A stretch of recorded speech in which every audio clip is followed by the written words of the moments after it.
Kenapa pariwisata Danau Toba tidak maju? Danau Toba itu bagus, bahkan banyak yang bilang kalau Danau Toba itu lebih bagus daripada Bali. Saya pertanyaan sebenarnya adalah, kenapa pariwisata di kawasan Danau Toba tidak maju? Ada 4 alasan kenapa kawasan Danau Toba tidak maju. Yang pertama, atraksi di kawasan Danau Toba itu masih sangat terbatas. Sederhananya, produk kumpulan Desa Danau Toba itu masih sangat bergantung pada wisata alam. Sementara kalau kita bandingkan dengan daerah seperti Bali, bukan hanya wisata alam yang mereka promosikan, tapi juga wisata budaya, kemudian juga hiburan modern, perbelajaran, dan bahkan prostitusi. Nah, di kawasan Danau Toba, kita belum melihat objek semacam ini.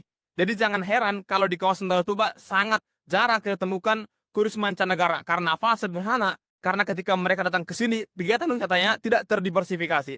Yang kedua, Danau Toba itu sebagai kawasan pariwisata tidak pernah punya master plan yang jelas. Sederhananya, Danau Toba sebagai kawasan pariwisata tidak punya perencanaan pembangunan yang matang. Misalnya, perencanaan pembangunan pariwisata Danau Toba dalam waktu 5 tahun, 10 tahun, atau bahkan 20 tahun. Jadi, kalau Danau Toba hari ini mengalami penambahan fasilitas, itu semua bersifat konvensional, bahkan tidak punya nilai jual. Misalnya, di Samosir ada waterfront CV di Pangandaran. Tapi bagi saya warga lokal sekalipun, ini tidak memiliki nilai jual, apalagi terhadap wisatawan mancanegara. Anehnya sebenarnya ada badan pelaksana otorita Danau Toba, yang tugasnya hanya mengurusi masalah pariwisata di kawasan Danau Toba. Tapi untuk semacam ini, outputnya nggak jelas, bahkan kita nggak tahu rekam jejaknya kinerjanya seperti apa. Tambah lagi ada 7 pemerintah kabupaten di kawasan Danau Toba, pemerintah provinsi, dan Kementerian Pariwisata. Yang ketiga, strategi promosi Danau Toba itu belum efektif.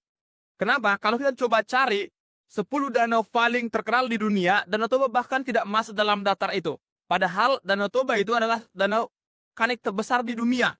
Jadi agak heran sebenarnya. Nah, selama ini promosi Danau Toba masih sangat bergantung atau berfokus pada pameran atau event tahunan. Dan ini tidak efektif. Jadi terkesan hanya membuang-buang anggaran dan memboros pengeluaran anggaran pariwisata di kawasan Danau Toba. Dan yang terakhir adalah yang paling penting.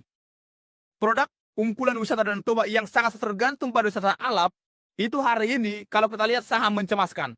Hal ini ditandai dengan pelestarian lingkungan di kawasan Danau Toba yang sangat mengkhawatirkan.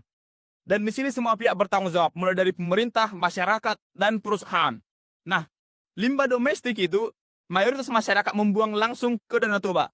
Diperparah dengan pariwisata yang tidak menjual. Jadi ditambah dengan perusahaan lingkungan seperti PT Aqua Nusantara yang merusak ekosistem danau dan PT Toba Park Lestari yang menghilangkan hutan alam di kawasan Danau Toba. Jadi heran sebenarnya kawasan Danau Toba yang menjual objek alamnya justru dirusak sendiri oleh semua pihak, dan bukan hanya perusahaan tapi juga masyarakat, dan pemerintah tidak menaruh perhatian lebih. Jadi sebenarnya narasi Danau Toba sebagai salah satu objek pariwisata internasional itu hanya ilusi ketika masalah-masalah seperti ini terus dibiarkan.